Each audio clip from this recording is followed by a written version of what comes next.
Well, you're probably wondering what the rocker's here for. So let me tell you what the rocker's here for.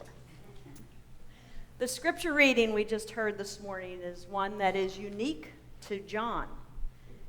But the sisters of Mary and Martha are not new to us, are they? But in John's gospel, Lazarus is the brother of Mary and Martha. In Luke's gospel, Lazarus is in a totally different story. But rather than placing the emphasis on Lazarus this morning in my message, I wanted to focus on Mary and that special relationship that Mary and Jesus have with one another. You probably remember Mary and Martha from Luke's gospel, where Martha was spending all the time preparing the meal, cleaning the house, getting ready for Jesus to come, while Mary sat with Jesus and listened. Well, they probably didn't have rocking chairs in those days, but in my head, I picture Jesus in a rocking chair, and Mary perhaps in a rocking chair next to him, or someplace seated near him. So as we think about the saints this morning that we are honoring, that's the point of the rocker. When Lazarus was on the verge of death, who did Mary call? They reached out to Jesus, didn't they? They had this very, very special relationship. And so she cried out and called out and sent word for Jesus to come. He took a little while to get there. Martha, in her usual way, was a little upset with that. But Mary was still totally distraught. And so when she heard that Jesus was coming closer, she ran to him and she fell down on her knees and she cried. She cried, "Lord, if you had been here, my brother wouldn't have died." And like any really dear friend, what was Jesus' response? He didn't say, "Well, I had this to do, and I had that to do, and I got here as fast as I can." He didn't make excuses. He joined her in crying, in weeping. And then he said, "Father, thank you for hearing me. I know you always hear me." And it's those 3 verses that God has laid on my heart to share with you in my message this morning.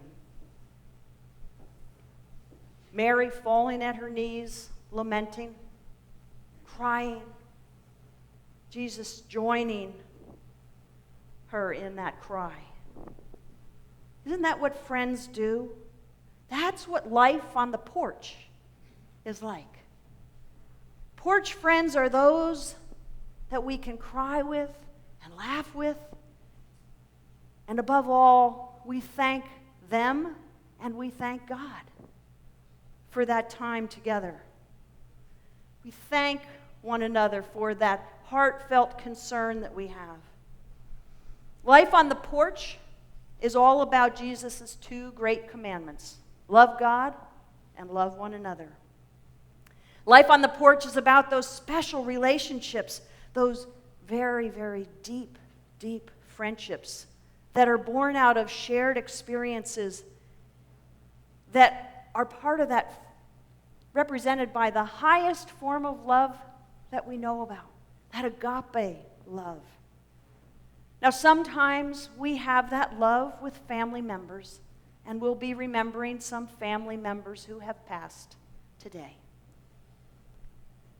But other times it's different people that fill those roles. Sometimes our porch consists of people who have come into our lives at various points and make this lasting impression that almost goes deeper, often goes deeper than family. It's not a new concept. Before Jesus was even born, the poet and writer Euripides shared this quote: "One loyal friend is worth 10,000 relatives." Perhaps some of us relate better to this quote. It's similar. God gave us friends to make up for the relatives. Well, that's the kind of relationship that Mary and Jesus had.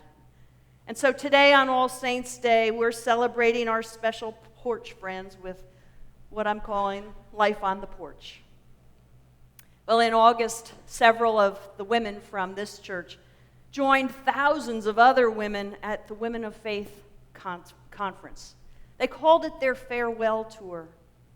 But it was all about love. It was about love of God and love for one another, those two great commandments showing up again. The conference had an amazing cast of speakers, amazing lineup. Some of them were moms, some of them were performers, some were teachers, and others were old friends to the tour. And when these ladies weren't speaking, they sat kind of off stage, but not really off stage, on what they called the porch. So we were at the arena, and the setup, the stage was in the middle of the arena. So that was the elevated platform. And then just set down a few steps was the porch.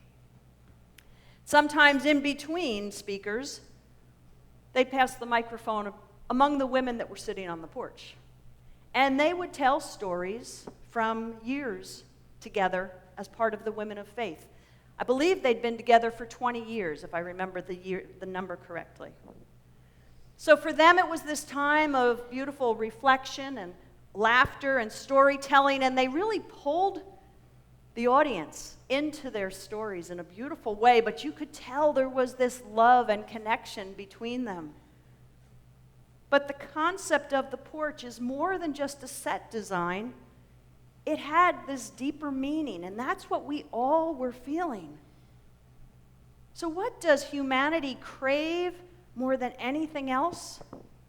I think what comes to mind for me, and probably for many of you, is we crave community. We crave that connection, that sense of belonging, and that feeling of being loved.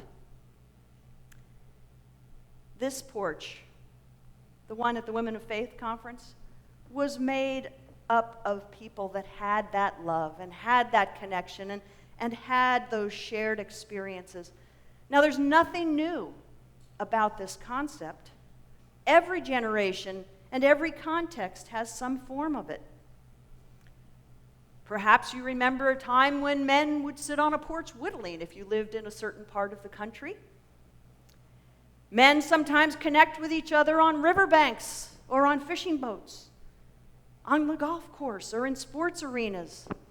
When I was in Africa, I remember being at the riverside while the women washed their clothes in community. And then they would go back to the outdoor kitchen and they'd spend all day preparing the evening meal. And it wasn't so much about the food that they were preparing as that sense of community that they were part of. In American society, as we have withdrawn into private homes, the porch has become this place for communal gatherings. And at the end of the day, especially in days without air conditioning or homes without air conditioning, people gather in the cool of the evening on these porches, and they share their lives, they share their joys, they share their concerns. We visited Charleston, South Carolina this summer, and we noticed and we were told that they always built the porches facing southeast to catch the breeze. And if you have a home at the shore, the best ones are the ones that are facing south, so the breeze comes through. But in Charleston, the porch was a dominant part of a lot of those homes, the old homes in Charleston. In fact, they have doors on them that actually look like the front doors to the home. From the street, you can't tell that it's only going into a porch. Today, porches have been replaced by decks on the back of the house. by fire pits, by tiki bars, but the concept is the same. And younger generations, they probably all have virtual porches, don't they? Many of us have connected virtually with friends, but we all need porch friends. We need that place to hang out with the special people who love you no matter what. Now, a word of caution if you're one who likes social media. The reminder that we shouldn't slip into exchanging those face-to-face relationships for social networking. We want everything to happen fast, don't we? And social networking does it fast. But in the 21st century, we still know that building a porch takes a lot of time. It takes an investment of time and love to get that porch built so that it's sturdy and strong and lasting. It's been said that friends in your life are like pillars on the porch. Sometimes they hold you up, and sometimes they lean on you. And sometimes it's just enough to know they're standing by. Well, since we came back from that Women of Faith conference, I've heard it said more than once that we need a porch here at Medford United Methodist Church. Now, some of you, especially choir members, you already feel, many of you, like you have a porch. Some of us some of you have been parts of women's circles, you feel like you have that connection. The men's group, I know there is a core who feel that they have those porch connections. And many people join a church looking for those connections. And those of you that are newer, and I know some of you are newer, you feel like, where's my porch? I want to make that connection. A faith community is probably the best place for these special relationships to form because we acknowledge that God is a part of those connections we have with one another. Now, those of you that are part of the expansion team, have no fear. I'm not suggesting that we alter the plans to the new building and put on a porch. But what I am doing is making a shameless plug for small groups. Because when small groups are at their best, this is exactly what they do. They form relationships that last beyond the time that those small groups have met. It's a beautiful thing, and that's what the Women of Faith are. They're a small group. They are a small group who raised their children together, who went through life-threatening illnesses together, and who built this special ministry together. They created something that went way beyond themselves. It's been said that friendship isn't about those you've known the longest. It's about who came and who stayed by your side and never left you when you needed someone the most. A porch friend is always there for you. He or she offers that shoulder to lean on, an ear to listen to. There are people to cry with, people to laugh with. C.S. Lewis reminds us that friendship is born at that moment, and I love this, when one person says to the other, "What? You too? I thought I was the only one." Have you ever had that feeling? Have you ever had that connection with someone where you just think you're crazy and you find out your best friend is crazy too? When Mary's brother was dying, she called out for her best friend, and she knelt at his feet, and she poured out her heart to him. And Jesus cried right along with her. And those words that he uttered, "Thank you for hearing me," he uttered them to God. But they could just as easily have been said by Mary. "Thank you for hearing me." That's what porch friends do. They always hear us. That's why everyone needs a porch. These saints on the porch, they walk through life with us. And when they move on to life eternal, we're left with wonderful memories, just wonderful memories of how they've impacted our life and life lessons that they've left us with that will forever alter the world we live in. Those life lessons like live one day at a time, rejoice in the Lord always, don't give up, keep the faith, and above all, laugh. Don't forget to laugh. The porch offers us grace.